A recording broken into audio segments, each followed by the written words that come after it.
අපි තෙල් සොයන ලින්ක් කැණීම සඳහා වැඩ ආරම්භ කරා පහුගිය ජනවාරිවල.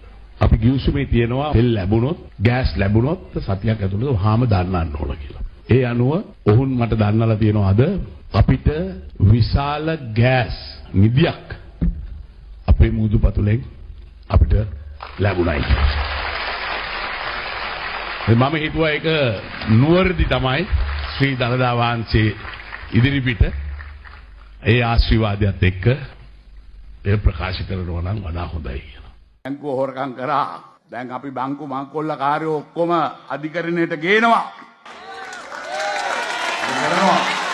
ලංකාව චන්ද්‍රිකාවක් උඩුගුරට යැවීමට තවත් ඇත්තේ දින 9ක් පමණයි.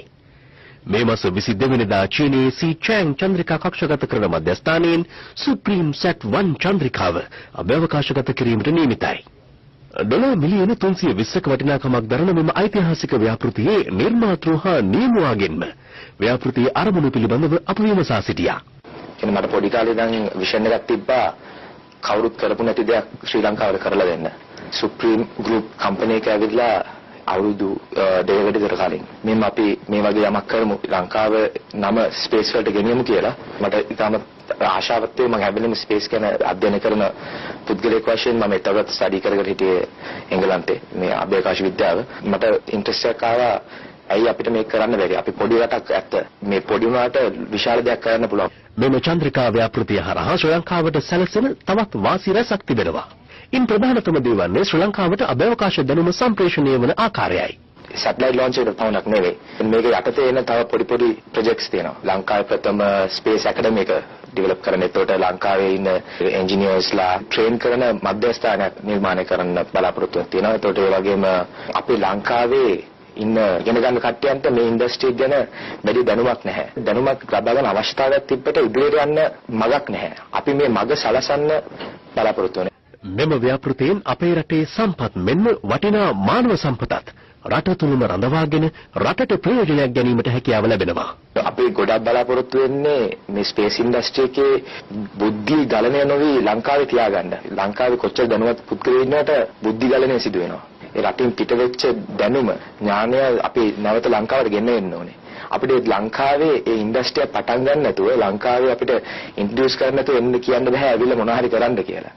ඉනිෂියල් ස්ටෙප් එක හැටියට මේක අපි ලෝකෙට ඉන්ට්‍රොඩියුස් කරලා ලෝකෙට අපි ඉදිරියට ගිහිල්ලා ඒ කට්ටිය එන්න කැමති නම් අපේ බඳවා ගන්න සම්බන්ධ කරගෙන ඒ කට්ටියගේ දැනුම පාවිච්චි කරන්න තමයි බලාපොරොත්තු වෙන්නේ. ඔබට විතරක් නෙමෙයි ඔබේ දරුවන්ට මේ ණය ගෙවන්න තියෙනවා නම් අපේ සංවර්ධනයේ තියෙන වාසිය මොකද්ද? කොහොමද අපි රටක් සංවර්ධනය කරන්නේ? අපි ණය බර අඩු කරනවා, වියදම් ආදායම් අතර තියෙන පරතරය අඩු කරනවා, ක්‍රමානුකූලව ඉතුරු වෙන මුදල් රටේ දියුණුවට යොදවන්න තමයි අපි වැඩ කටයුතු කරගෙන ඉන්නේ. මේ ජාතික ආණ්ඩුව නිසා ඔබේ දරුවන්ට මේ ණය බර ගෙවන්න උවමනා නැහැ. කුරුණෑගලට ජාතික පාසල් දෙකක් ලබලා දෙනවා කියලා මම කිව්වා. 2017 මේකේ වැඩ කටයුතු ආරම්භ කරන්න කියලා අධ්‍යාපන ඇමතුමාටත් නාවින් ඇමතුමාට දෙන්නටම කියලා තියෙනවා. මේ වැඩ කටයුතු ආරම්භ කරන්නේ කුලියා පිටියේ වෝක්ස්වැගන් කර්මාන්ත ශාලාව ඇති කළා කියලා මම කියන්න කැමතියි. අපි 2020 වෙනකොට මේ රටේ ණය බර අඩු කරනවා කියලා මම කියන්න කැමතියි.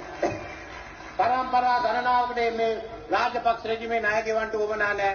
අපේ ජීවිත කාලේ අපි මේ ණය ගෙවනවා කියලා මම විශේෂයෙන්ම සියලු දෙනාටම කියන්න කැමතියි. අපි ජාත්‍යන්තර මූල්‍ය අරමුදලට ගිහින් සමිස්ත ණය පහසුකම් නැත්නම් ස්ටෑන්ඩ් බයි අරේන්ජ්මන්ට් එකක් ඉල්ලගත්තා. ඒ අනුව අපේ වියදම් සීමා කරා. ආදායම් වැඩි කරා. අපි ඉන්නේ 2020 වෙන විට අපේ සමස්ත ණය බර දේශීය නිෂ්පාදනයෙන් 70% දක්වා අවම කරා. දැන් පළමුවෙන්ම නොමිලේ Wi-Fi ලබා දෙනවා. මේ වර්ෂයේ අවසන් වෙන්න ඉස්සෙල්ලා හැම ගමකටම Wi-Fi නොමිලේ ලබා දෙන පොරොන්දුව ඉෂ්ට කරනවා කියලා අපි කියන්න කැමතියි. ඒකයි ලොකුම ප්‍රශ්නේ. ජංගම දුරකථනයේ තියෙන Wi-Fi එක නැහැ. Wi-Fi එක දුන්නාන් පස්සේ බලන්න පුළුවන් ඕන යාළුවන්ට ගෑනු ළමයින්ට ඔක්කොමඩ Wi-Fi පණිවිඩ එවන්න පුළුවන්. මොනා කරයිද කියලා දන්නේ නැහැ. ගෑනු ළමයි මොනා කරයිද කියලා දන්නේ නැහැ. අපි ෆ්‍රී කොහොමද Wi-Fi එක දෙමු.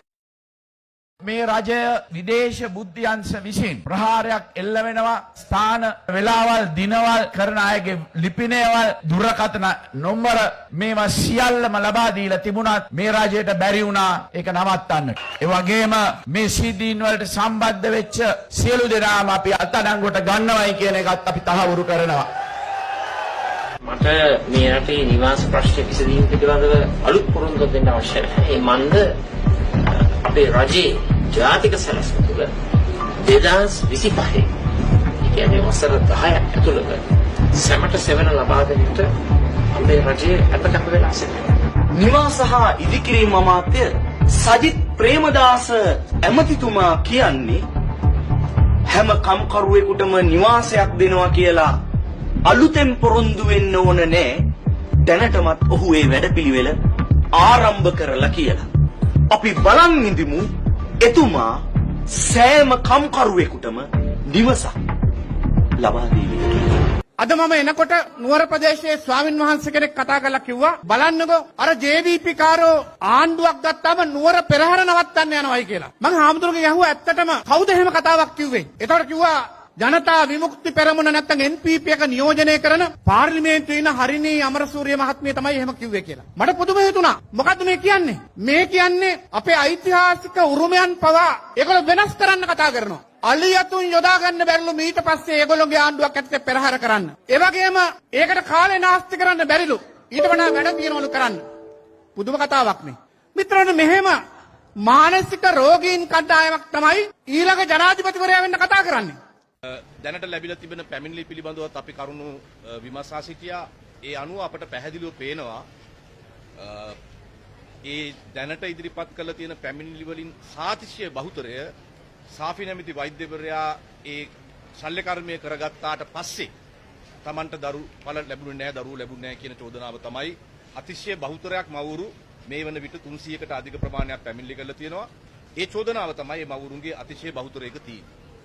ඉන්දියාවේ රසායනාගාරවල පරීක්ෂණ පවත්වලා තහවුරු කරලා තියෙනවා ශාක සහ සත්තු කොටස් වලින් පාවිච්චි කරපු නැනෝ නයිට්‍රජන් එක තමයි ලංකාවට එවන්නේ කියලා. මේ බිල්ලුම වන්න එපා. මේක ගැහුවම යූරියා ගැහුවා වගේ නෙමෙයි 10-12 ගුණයකින් බෝම්බයක් ගැහුවා හා සමානයි මේකේ පළදා වෙන්නේ. මේක අත්හදා බලන්න. මේක මහා සංග්‍රාමයක්.